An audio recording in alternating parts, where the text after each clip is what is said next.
It came about after a study that was done by CROG, which is otherwise known as the Capital Regional Council on Governments, and that is comprised of about 34 towns in the Hartford region, and it looked at the corridor in particular on the west side of Hartford, the I-84 corridor, which is a very congested highway. The I-84 highway carries about 175,000 cars a day, which is far more than I-95, which only carries about 130,000 a day. It has its own issues, but as you come into Hartford from the west side of the state, it can be very congested during rush hour. So this study looked at transportation, and it came up with a range of alternatives to reduce congestion. And one of the things that was looked at was how do you increase transit, which is part of an intermodal system, and by intermodal we mean all of the different modes, so cars, bikes, walking, transit, whether it's bus or train, and said, how can we make the system function more effectively? We have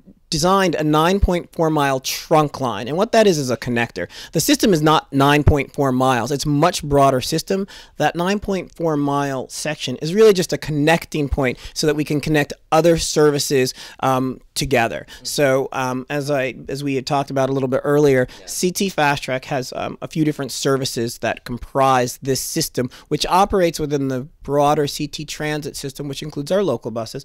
So we will have a trunk line bus that runs from New Britain to Hartford. There are 10 stations along the guideway that are walk-in stations. Some have limited parking. When that trunk line bus gets to Hartford, it will make a loop around downtown Hartford, stopping at 4 or 5 locations that we've strategically picked so that people can have what we refer to as one-seat rides. If they get on the guideway anywhere, they can come all the way into Hartford, whether they're working at one of the larger insurance companies somewhere downtown, or going to an event at the Excel Center, the Convention Center, or going to eat downtown.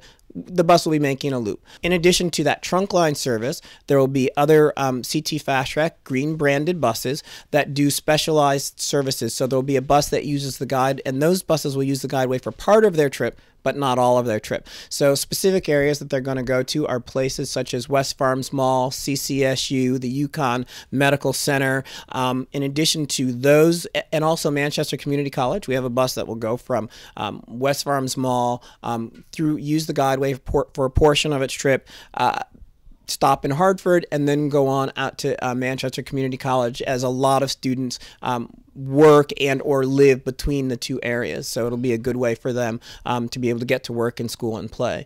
In addition to that, we also have what we call circulators, and those are specialized green branded buses that will do things. One of them is the hospital circulator. It'll circulate between Sigourney Street Station, Hartford Hospital, and St. Francis Hospital all day long with approximately a half-an-hour headway. So suddenly, by creating this trunk line that's fairly easy for people to get to, that misses all the traffic, that's going to be very reliable because it is out of traffic, you'll be able to connect with a bus that is only every half hour, which is not a long wait, to get to one of the medical services, which is great. In addition to that, we will have a Newington circulator bus and a CCSU circulator. So this is a huge expansion of service. There will also be Sunday service, which a lot of people don't necessarily have today. But then there's yet a third area. So we have the express buses, which already run, and these are coach buses that run from places such as Bristol and Southington.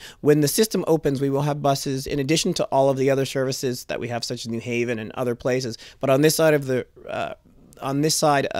Hartford, on the west side, we will have Waterbury, Southington, Bristol, Plainville, and Cheshire.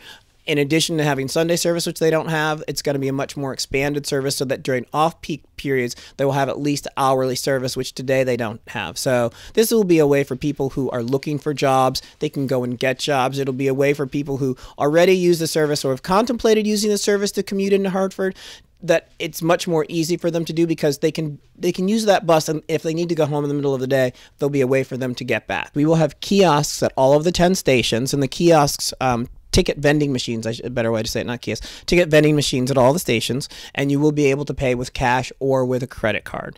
We will also have 4 or 5 of those downtown. So, but that will be in addition to the methods that we already have, where you can order it online or you can buy it in any one of our retail outlets that sell the tickets. No, I don't expect every single person in the state to use CT fastrak. I do expect people within the area, especially people that can walk, that are within walking distance, which is almost 50,000 people. It's a great way to get downtown, to whether you're going to somewhere in West Hartford or whether you're going to somewhere in downtown Hartford or Newington. There are a lot of great places to get to, and if I could walk to a station, I'd certainly get on a bus if it's going to take me there fairly quickly. The trip between New Britain and Hartford today, because of the way the bus works, is about 50 minutes. It's going to go down to 30 minutes, so actually 22 minutes with all of the stops.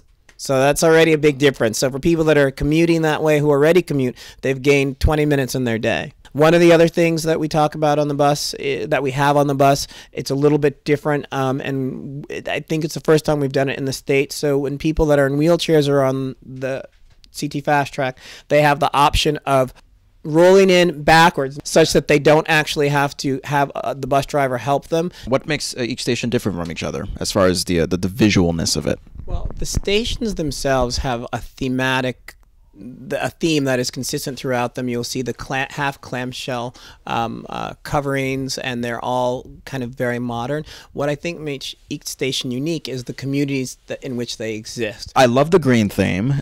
Is that a long time coming up with that? Yes, and is that inspired by your environmentally friendly theme? So as they were developing the color scheme for the new system, and they wanted to be different and branded separately from the current local blue buses, so that people knew what when you get on this system, you know what it's doing, because you don't have to think again about the schedule.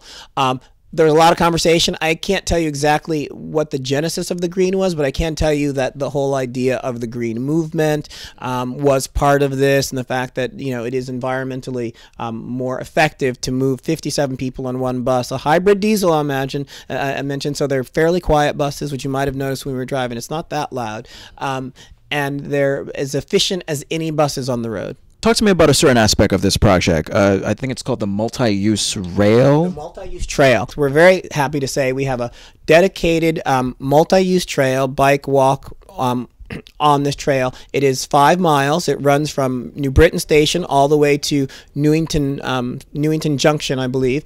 From Newington to Hartford, we are actually within the railroad right-of-way. We had to pay for the right to be in this right-of-way, which means the bus road is separated by a large barrier, but it's immediately adjacent to the railroad tracks. What has been the governor's response to this project? Has it been consistently supported from the beginning, or was he initially skeptical? Because I know this is a very expensive project. So this project started, actually, if I say it right, under Governor Rell. So both Governor Rell and Governor Rowland's administrations were aware of this project, and there was support throughout both, despite everything you've heard, there was support throughout both of those administrations.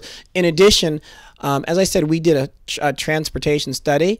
The money that we got from the federal government, we won. And what I mean by that is we had to put our plan, and I shouldn't even say our, because I wasn't here. There were a lot of dedicated people that put this plan together, put this BRT plan up against other projects within the nation, and we beat other projects, because the federal government came in and looked at all the studies that we've done and said, this is a good project, we like this project, you should do this project. Coming to Governor Malloy, Governor Malloy has always been supportive, and as you know, recently during his inauguration week, he stressed the fact that transportation is it's going to be a key piece for his administration.